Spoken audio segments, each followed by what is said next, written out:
Continuamos hoy, amigo oyente, nuestro viaje por el libro del profeta Jonás y llegamos al capítulo 3. Y vemos un versículo sobre el cual nos gustaría colocar una inscripción que pensamos es de importancia y que la tomamos allá del capítulo 11 del Evangelio según San Lucas, versículo 30, y que dice: «Porque así como Jonás fue señal a los ninivitas, también lo será el Hijo del Hombre a esta generación». Eso fue lo que el Señor Jesucristo en su época manifestó.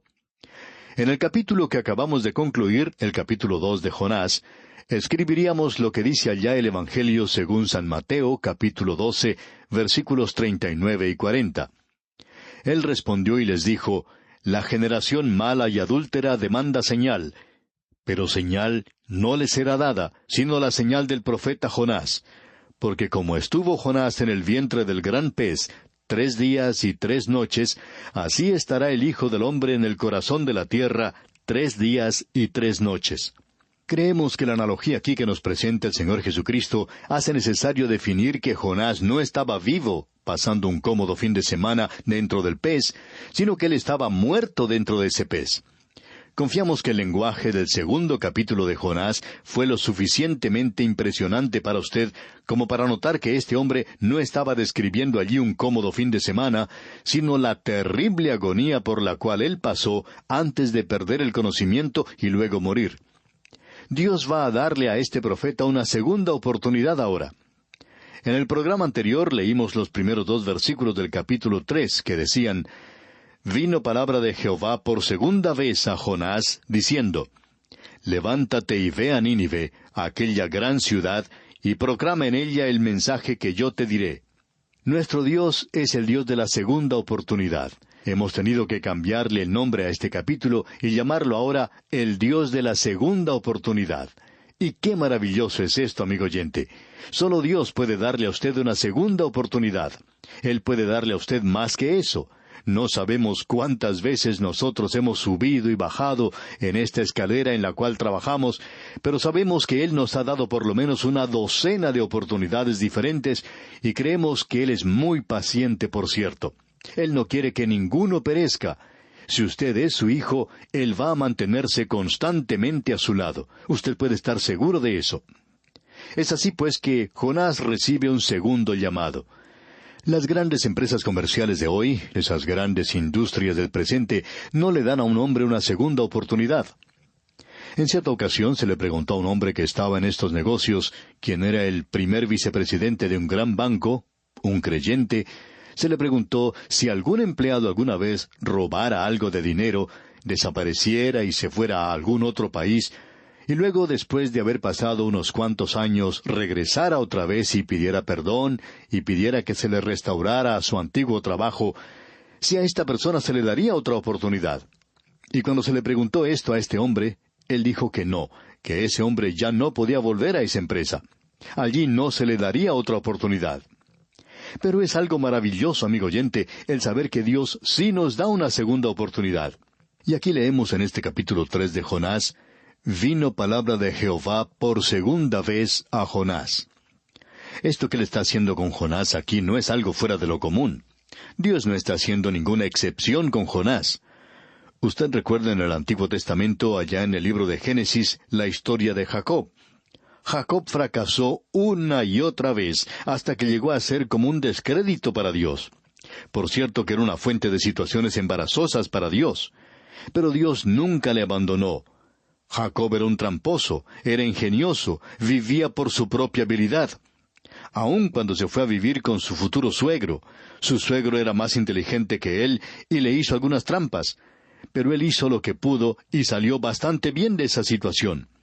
Él tuvo que huir y alejarse de ese lugar porque él había antagonizado a su suegro y también a su hermano Esaú. Todo a causa de su conducta. Pero él no podía continuar de esa manera, porque él era el hombre de Dios y él quería servir a Dios. Pero qué labor más pobre y triste la que realizó. En lo que a nosotros se refiere, si hubiéramos estado en el lugar de Dios, nos hubiéramos librado de él tan pronto como hubiera sido posible, y hubiéramos buscado a alguna otra persona. Pero Dios no hizo eso. Usted recuerda el relato de lo que sucedió en Peniel, cuando él regresaba a su tierra, que una noche Dios luchó con él. Usted a veces escucha decir que Jacob luchó con Dios, pero no fue así. Jacob no luchó con Dios. Esa noche, con su suegro detrás de él, su hermano por delante, y ambos deseando que Jacob estuviera muerto, y deseando ser el instrumento que causara su muerte, usted puede estar seguro de una cosa, que Jacob no está buscando otra lucha con que enfrentarse. Él tiene suficientes problemas en sus manos, y él no quiere ponerse a luchar con nadie más. Fue Dios quien luchó con él en Peniel. Usted recuerda que ese hombre tenía que aprender algo esa noche, y Dios hizo que se le descoyuntara el muslo. Y luego Jacob vio que él estaba perdiendo, y por último, él se agarró con todas sus fuerzas y pidió una bendición. Y desde ese día en adelante, él es una persona diferente. Él ha cambiado. Y en Egipto, cuando él se reunía con sus nietos, los hijos de José, él dijo, «Este abuelo tiene cierta tendencia a jactarse un poco. Y esa es una tendencia natural. Uno quiere que los nietos piensen bien de uno». Pero fue algo diferente lo que dijo Jacob. Él no les dijo lo inteligente que era, de todas las artimañas que él había hecho y de cómo había superado a Esaú, cómo él había superado también a su tío Labán. Él no dijo eso. Lo que él dijo es esto. Y bendijo a José diciendo, «El Dios en cuya presencia anduvieron mis padres, Abraham e Isaac, el Dios que me mantiene desde que yo soy hasta este día, el ángel que me liberta de todo mal, bendiga a estos jóvenes». Él había cambiado. Uno puede apreciar lo humilde que es. Él ahora está descansando en Dios. Es una persona diferente. Luego tenemos también a David. ¡Qué ejemplo que es David para los pecadores! En cierta ocasión, un anciano, lujurioso por cierto, se acercó al pastor de la iglesia y le dijo, «¿Por qué dice Dios que David era un hombre conforme a su corazón?» Y el pastor le contestó, «Lo que usted está tratando de decir es que David cometió asesinato y adulterio, y que Dios dijo eso a pesar de lo que David había hecho. ¿Es eso lo que usted está tratando de decir?» Y ese hombre contestó que sí, que eso era lo que él quería decir. Entonces el pastor le informó que él no había leído la historia de David. Le dijo que David había cometido unos pecados tremendos, y que Dios le castigó por esos pecados. Dios le castigó de tal manera que David nunca se olvidó de eso. Uno puede apreciar lo que ocurrió en la vida de David, hasta que su corazón fue quebrantado. Su hijo Absalón fue muerto, y ese era el hijo que David quería que fuera rey. Pero ese hijo le traicionó, él encabezó una rebelión contra David, y fue muerto cuando se levantó contra su padre. ¿Y cómo lloró David? Cuando él se enteró de la muerte de su hijo Absalón, rompió en llanto. Y en el segundo libro de Samuel, capítulo 18, versículo 33, leemos, «Entonces el rey se turbó, y subió a la sala de la puerta, y lloró. Y yendo decía así, Hijo mío Absalón, ¿quién me diera que muriera yo en lugar de ti, Absalón, hijo mío, hijo mío?» ¿Por qué decía eso David? Porque él pensaba que su hijo no había llegado a conocer a Dios. Así es que David sufrió este quebrantamiento de corazón por el resto de su vida. Dios le castigó a causa de su pecado. Pero Dios perdonó a David cuando él vino a él y le dijo, «Vuélveme el gozo de tu salvación». Ahora él no estaba buscando su salvación que ya tenía, sino que lo que buscaba era el gozo de la salvación y pedía que le fuera restaurado. Así es que el pastor le dijo a este hombre que había venido a hablarle en cuanto a David, le dijo, «Usted tiene que alegrarse de que Dios dijo que David era un hombre conforme a su corazón, debido a la relación que tenía con Dios. Porque si Dios salva a un hombre como David, entonces Él puede salvarle a usted y puede salvarme a mí también. Usted debería estar agradecido de que Él es esta clase de Dios». Y Él le dio a David una segunda oportunidad. Y amigo oyente, Él puede darle a usted también una segunda y una tercera oportunidad. Y luego tenemos a otro personaje bíblico, Simón Pedro. Él tropezó y cayó y se ensució mucho en su caída, pero él se levantó y comenzó a andar otra vez. Usted recordará que él negó a Cristo cuando era juzgado, y cuando él vio que el Señor le estaba observando, cuando notó esos ojos que le miraban con un amor tierno y lleno de compasión, él salió y lloró. Cuando nuestro Señor regresó de entre los muertos, Él buscó hablar privadamente, solitariamente con Simón Pedro. ¿Por qué? Él quería que Simón Pedro arreglara las cosas con él. Y amigo oyente, si usted es un hijo de Dios y vive en el pecado, usted puede regresar a Él, y es mejor que lo haga y que tome las cosas en serio. Usted tiene que ser sincero, y usted puede tratar este asunto de manera privada con Dios. Y usted puede decirle a Él lo que no puede decirle a ninguna otra persona, y Él le aceptará y le recibirá. Él es el Dios que le da una segunda oportunidad. Tenemos luego a otro hombre en el Nuevo Testamento que fracasó, y nos referimos ahora a Juan Marcos. Él no tenía mucho de misionero. En realidad, él era un cobarde. Él se volvió y regresó a su hogar. Hay algunas personas que tienen temor de viajar en avión y dicen que no lo hacen porque les duele la cabeza o la espalda o por esta o por la otra razón. Sin embargo, el problema que tienen es la cobardía. Y esto fue lo que sucedió con Juan Marcos. Él se devolvió de ese primer viaje misionero. Y aún así, Bernabé quería llevarlo en el segundo viaje misionero, pero Pablo dijo que él no quería saber nada con Juan Marcos. Si alguna persona se devuelve como hizo este joven y regresa a su casa, no voy a llevarlo yo conmigo en un viaje misionero. Pero Pablo tuvo que cambiar su forma de pensar porque Dios lo puede recibir, y Dios recibió a este hombre. Así es que Pablo, en ese cántico del cisne que él escribió allá en su segunda epístola a Timoteo, dijo: «Toma a Marcos y tráele contigo, porque me es útil para el ministerio». ¿No se alegra usted, amigo oyente, de que Dios puede dar una segunda oportunidad? Permítanos presentar un ejemplo más. No está en la Biblia, sino que fue algo que le ocurrió al autor de estos estudios bíblicos, el Dr. J. Vernon McGee.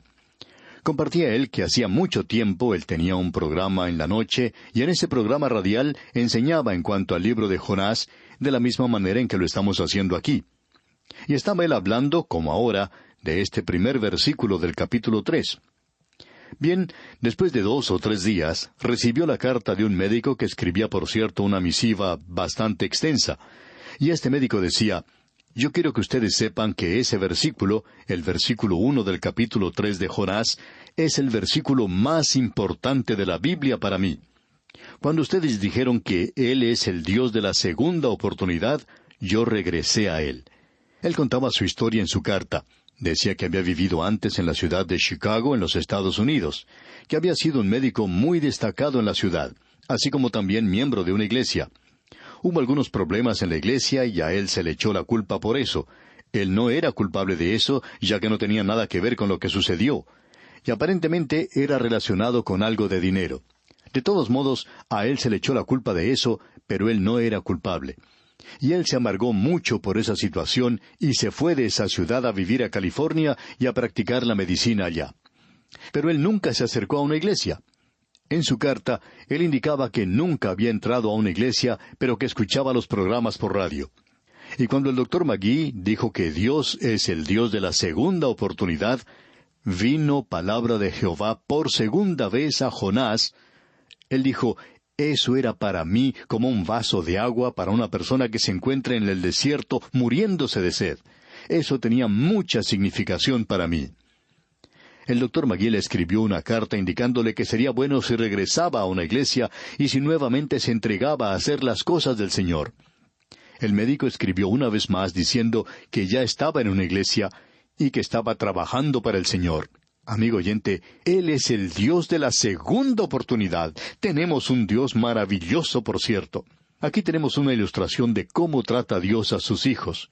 Cuando ellos pecan, ellos pueden regresar a Él. El hijo pródigo regresó a su hogar. Cuando él regresó, él no recibió un castigo, sino un banquete. Él no fue golpeado, sino que recibió besos. Se dio muerte a un becerro gordo en lugar de expulsar a ese joven del hogar. El Padre le recibió.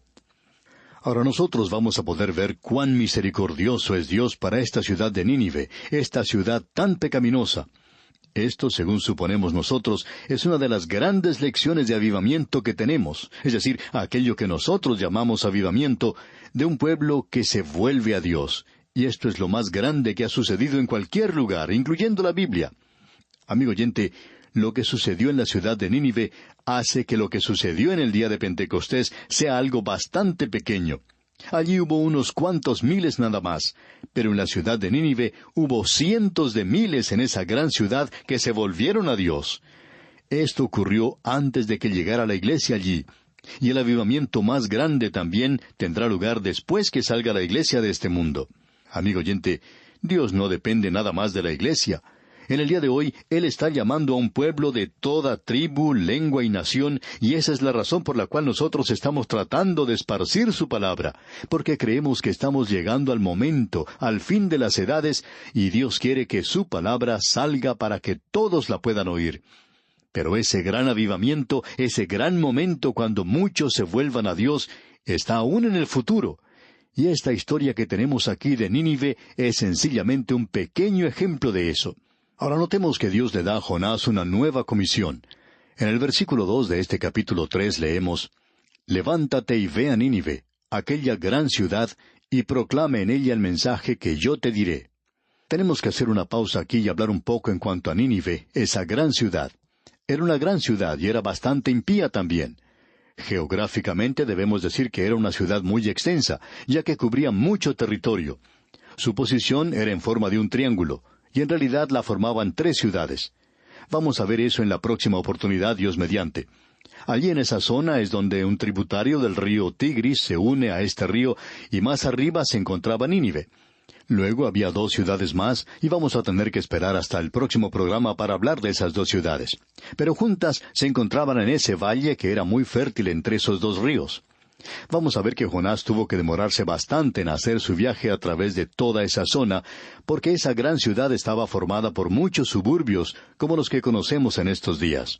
Como ejemplo, podemos señalar grandes ciudades como la Ciudad de México, por ejemplo, la ciudad de Buenos Aires, donde la capital se extiende hacia los suburbios y parece ser como una ciudad muy extensa, por cierto. Bueno, lo que tenemos aquí es la misma situación en lo que se refiere a Nínive. Y vamos a ver en la próxima oportunidad esto, y también el mensaje que este hombre Jonás llevó a esta gran ciudad, y cómo esta ciudad se volvió a Dios. No hay nada que se pueda comparar con esto, y se nos ha dado con un propósito muy definido, por cierto. Bien, amigo oyente, nos detenemos aquí por hoy, porque nuestro tiempo ha culminado por este día. Sin embargo, retornaremos, Dios mediante, en nuestro próximo programa, para la continuación de este estudio sobre el libro de Jonás, una historia real que tiene muchas lecciones espirituales para mejorar nuestra vida de relación con Dios. Le sugerimos leer los siguientes versículos de este capítulo 3 que acabamos de comenzar, para que esté así mejor informado de lo que estudiaremos en nuestra próxima visita. Es nuestra oración que el Señor derrame sobre usted sus incontables bendiciones.